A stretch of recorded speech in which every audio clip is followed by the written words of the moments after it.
In today's video, I'll show you how to share notes in Granola AI.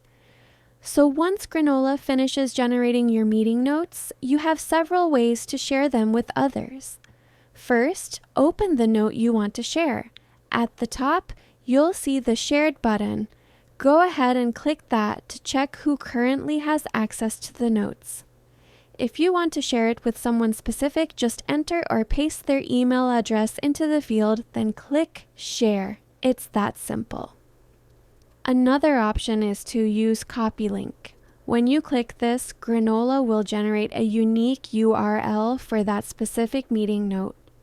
You can send this link to anyone you want. If needed, you can also adjust the link access settings using the drop-down menu to control who can view it.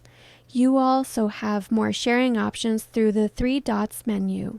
From there, you can choose Copy Text, which copies the entire note directly to your clipboard so you can paste it anywhere.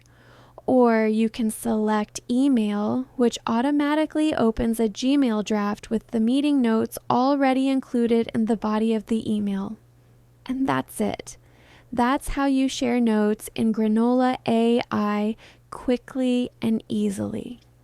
Like and subscribe. Thank you for watching.